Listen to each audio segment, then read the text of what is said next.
In 1968, an expert on animal behavior and population control called John B Calhoun built what was essentially an utopia for mice that was purpose-built to satisfy their every need.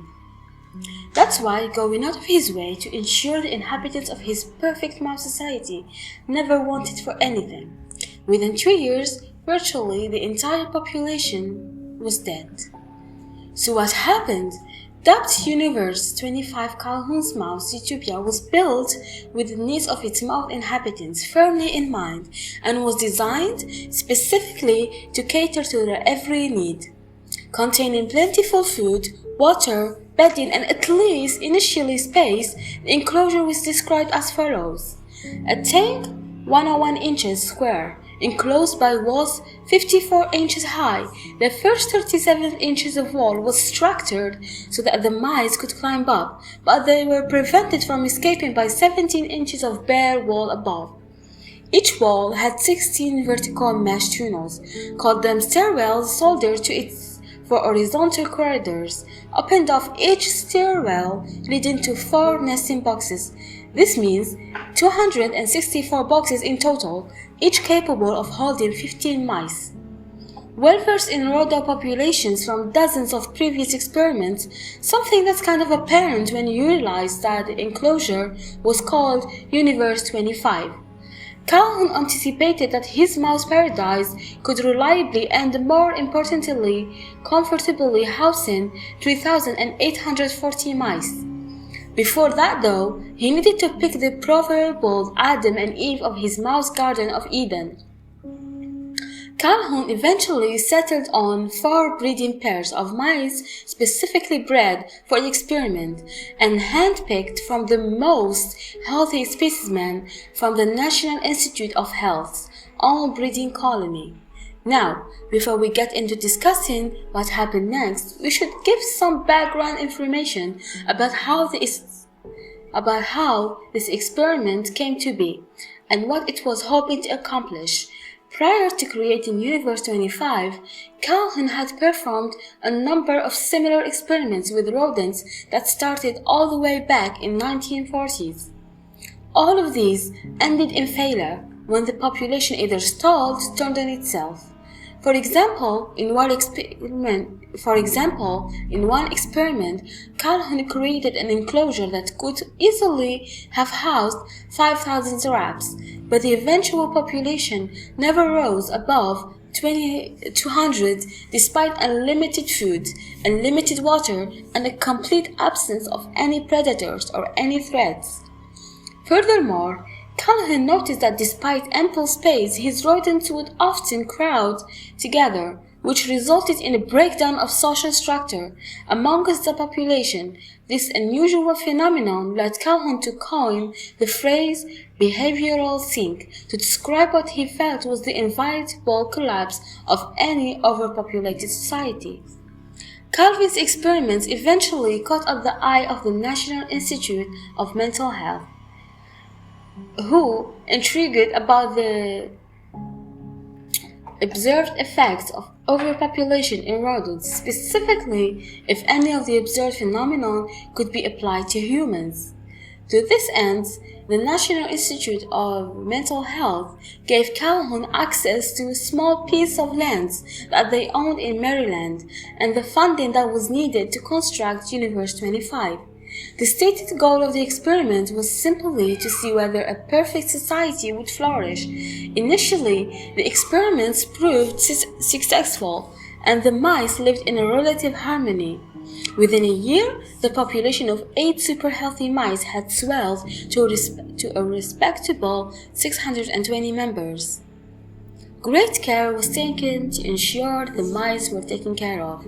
Food and water were unlimited, which allowed the mice to eat or drink whenever they pleased, and there was always a space and clean bedding available, so females could rear young in peace and safety.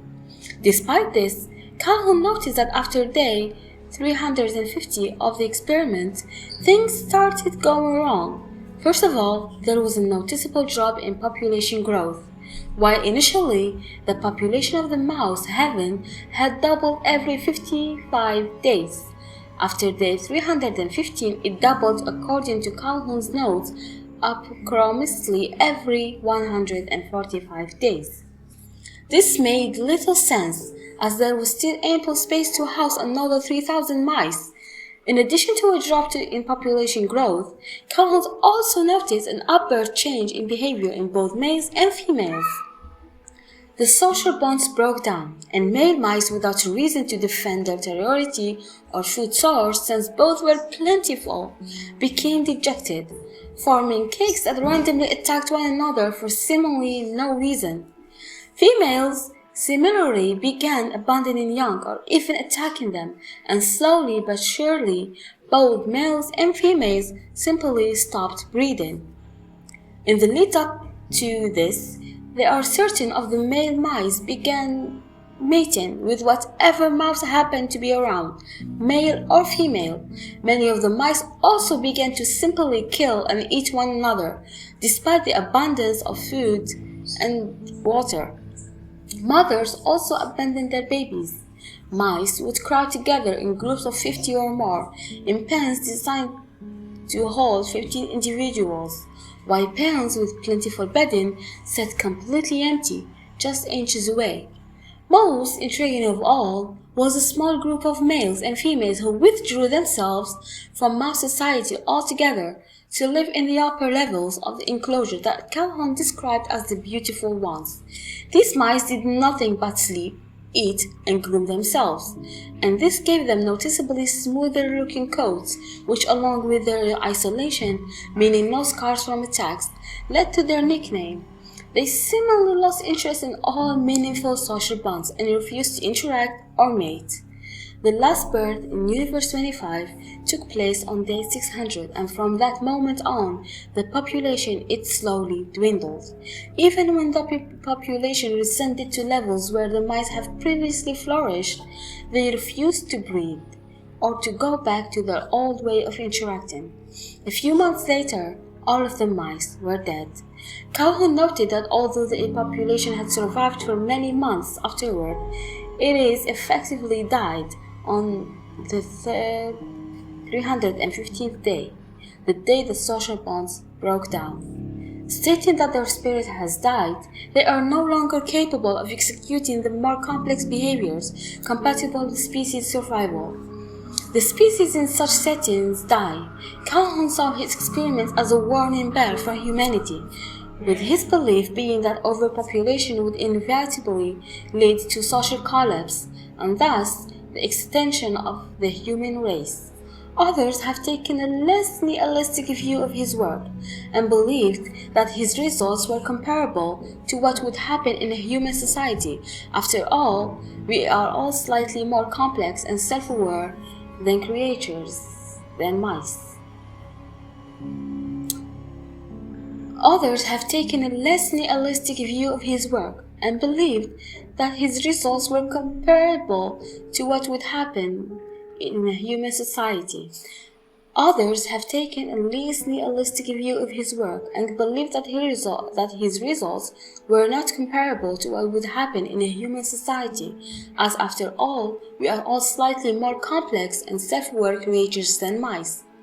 That being said, what's often lost in Calhoun's work is what came after, in which he continued to research and tweak environments or variables to try and find ways to keep the mice from going down the extinction path, even as the population density grew.